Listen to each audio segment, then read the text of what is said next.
We're in Sparks regarding the 846 repeater, the 14682 repeater that we're talking about. Anybody able to do that? A little bit, maybe? All right. So what we've really got to do is work through.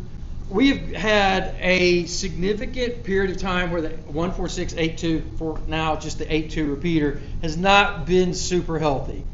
We don't know exactly what's going on with it at this point, but we've done everything that we can do at the bottom of the tower. We've tested the coax going up, and there's something at the top of the coax. We don't know what's going on at the top of the coax, but we've done all we can do at the bottom. So based on the fact that we've done everything we can do at the bottom of the tower, it's time to go up the tower. So if we've got to go up the tower, we've got a couple of things we go up the tower that we want to take care of. We want to go ahead, since the antennas that are at the top of the tower were used when they went up, and they're all approaching significant age, we're going to go ahead and take the opportunity and approach this as we're going to go up the tower and be one and done for probably the next 8 to 10 years, hopefully. So with that, that's a 3 antenna replacement solution that we're trying to approach here, because we're going to do take the 8.2 and split. We're going to do a transmit and receive split for the 8.2. So we're going to put the receive at 700 foot. We're going to put the transmit at 500 feet. Now, that has a caveat. The 1 5/8 coax going to 500 feet for the 8.2 repeater is of unknown status right now. We don't know what's going wrong with it. It's either a really bad connector or a really bad jumper or something at the top of the tower. We don't know what's going on.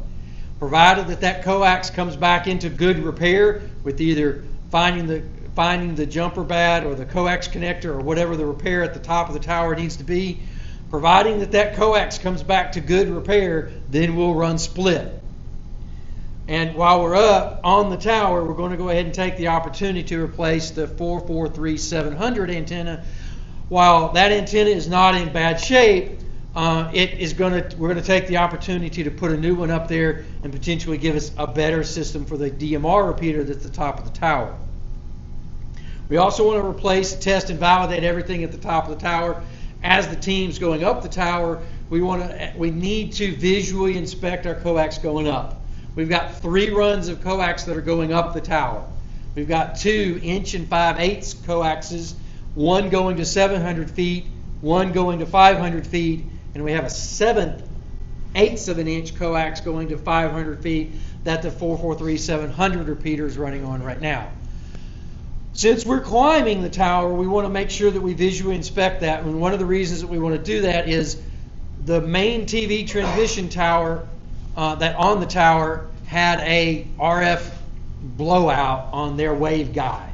We hope that our coax was not damaged. It was reported that our coax was not damaged, but we have not had a team focus solely on our coax. So that's something that we're going to ask our tower climbers to do as they go up the tower. And then again, when this is all done, we want to make sure we document everything's at the top of the tower. So real quick, here's a kind of a short form budget. The antennas are detailed here. The antennas, I'm going to use approximate math here because it's just easier for me to talk through.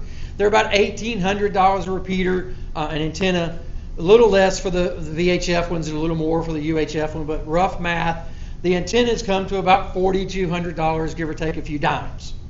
And I know that we like to be precise, but I'm kind of presenting overview here. And then the tower climb, we've had 2 bids submitted to us for our tower climb. We had both bidders said it's going to take 2 days, 4 people, because we're putting 3 antennas up. So we had one bid that was $2,500 a day and one that was $3,000 a day.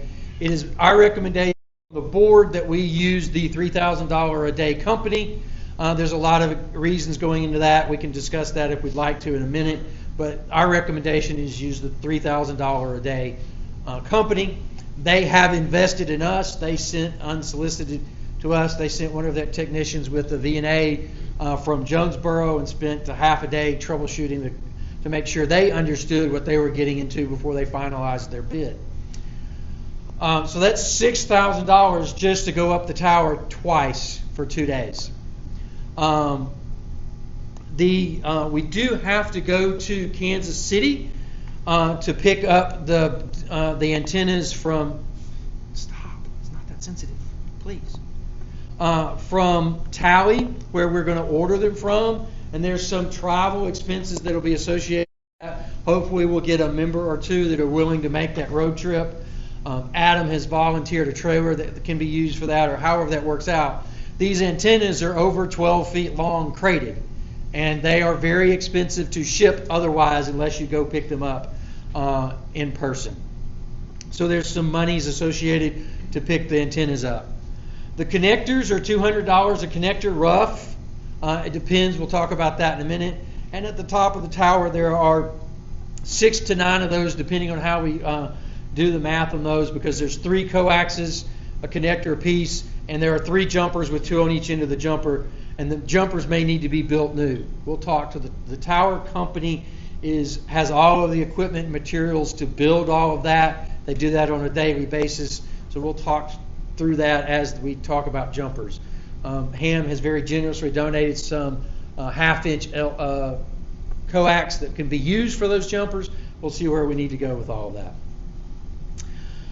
Deep breath. So that comes up to approximately about a 12.3 budget. The board has made a motion to bring to the membership to ask the membership to approve $14,000 to expend on this. That creates a little bit of a buffer. That buffer is created for the reason of when we get to the top of the tower, we may end up needing brackets, supports, other miscellaneous parts and pieces that we just don't know about, but we've got to be prepared to be able to fund, because when we go up the tower, we want to be able to be done. So that's why the board is recommending to ask the membership for a little bit above that $12,000. Here's a screenshot of the quotes from Tally showing the antenna cost and the antenna model numbers that we're looking at, if you're interested in seeing those. Here was the explanation around the travel budget that was put together for the mileage and the travel plan, if you're interested in seeing that.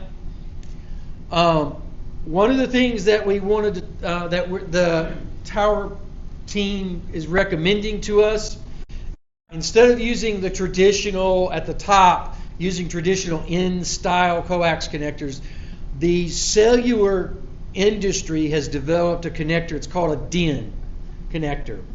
And they've developed this connector for the LTE networks. It's got a 10-year guarantee not to leak, even if the O-ring is compromised.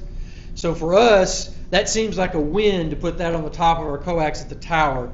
And since we're not the ones making the cables at the top of the tower, we don't need to invest in the tooling. The tower company already has the tooling to do that. And if we document they're up there, if we ever have to go up there again, we know the connectors that are up there, so we can prepare for that eventuality if we need them. And they are a very common industry connector, being that the cellular industry uses them quite extensively. All right. I'll take a deep breath, pause for a minute, and ask at this point, are there concerns or questions around what is being presented at this moment? All right. One of the things that the board was asked to also investigate, and we talked through twice, a couple of times now, and Paul's available as our treasurer to kind of talk this through if you have some detailed questions or want to understand it. We did not want this expenditure to completely deplete or exhaust the club's reserves for all the club activities that we need to or want to conduct for 2027 or for the 2027 Expo that we're planning again.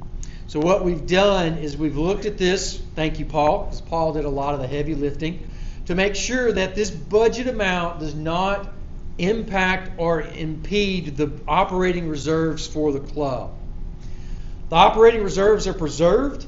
They're based on a zero income budget. So if we get no income, we would still be able to operate in 2027 based on just the monies that would be in the bank after we've done the 8.2 repeater fix. Now, that assumptive is that we would not have any income. We know that we would have membership income and other donations that are going to come in. We already have a $1,000 donation for this project that's already in the bank for this. So we know that those assumptions are not necessarily going to be a zero income assumption, but we just don't know how much. But to make it the worst case scenario, Paul worked it out where we used zero income and we still have reserves. Now, Adam very graciously has put together an ARRL grant request to fund some of, they don't cover, I won't go into all the details. Adam has all the details if you're interested. They won't cover everything, but they will assist. They will assist up to $5,000 of this, and that grant award result we will hear back in the August time frame. And I mention that because that impacts timing a little bit, and I'll kind of go into that in just a second. If for some reason the grant doesn't come back and fully fund, we still have as a club reserves from a certificate of deposit that's coming available in September that would basically cover the gap or the full grant if the grant was completely denied. And that still protects the reserves. So now to come back and circle through that, the reserves that Paul has put together and recommended for us still have the ability for the club to purchase this and work on this in phases, so that we would basically be able to immediately go purchase the antennas and then work getting those in place. Because one of the things that we don't know right now, because we don't have the ability to commit, is when can the tower company climb the tower. We've got to, once we get a commitment, we'll call them and get on the schedule and then start working everything from that perspective of start moving things around. The net of what this really boils down to from a funding perspective is the club has enough reserves right now to do this project as it stands without the grant, but we would have to cash in the certificate of deposit. But because we can phase it, we're hoping what can happen is we can go get the antennas in place, we can go get the miscellaneous parts in place, and then get a decision on the grant. And by the time all of that happens, we're now approached the time where we have achieved the ability for the company to climb the tower, and we don't necessarily have to cash in the certificate of deposit. That's the hope. We'll see how the timing works out. All right, I'll stop, take a breath. Are there any questions on that? Clear as mud? Hopefully. All right. So what we've got to do as the board, because this is an unbudgeted expense, and we're asking and wanting to do this, we need the membership present tonight to approve this expenditure as an addition to the budget, or amend the budget, or approve the expenditure. And the recommendation of the board, as approved at the board meeting last week, was that we asked the membership for $14,000. Now, the expectation is that we don't want to use all of that. But the ask is to spend up to $14,000 with all the details that I've kind of walked through and talked through previously. I make a motion that the club accepts the expenditure as you have stated. Second. Made by Ham, seconded. Thank you. Is there any discussion? All right. All in favor of that, please say aye. Aye. Aye. Are there any nays? The motion carries. All right. Thank you, membership. We appreciate that. Now what we will do as your board is we will now take this and we will get to work. We will take this and start working through the process of getting things lined up and organized. What I would ask you as our membership to do is, if you haven't renewed, most of you have, but if you know anybody that hasn't, please ask them to renew their membership. Anybody else that's in the market that's using the repeaters and enjoys the repeaters, ask them to join us and pay a membership. You can do so via our Square site. It's easy. It takes 90 seconds, and it's the best $20 investment that you can get. The other thing that I would ask you too is, if you are so inclined and you would like to make a donation I'm not going to be bashful, and I'm going to say donations are accepted and welcome. We are a 501c3 organization. If you would like to donate towards the repeater repair, you can make a donation, and we can get you an IRS letter that says you have made a donation to a 501c3 organization. With that, I'm going to shush, and I'm going to say thank you. I appreciate everybody, and we will get to work and keep you updated.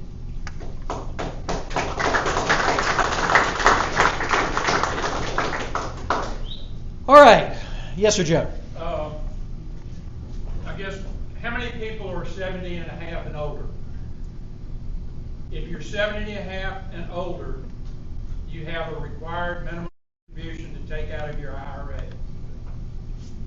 If you do that to a 501c3, it's not only a deduction on your itemization, you don't even have to itemize.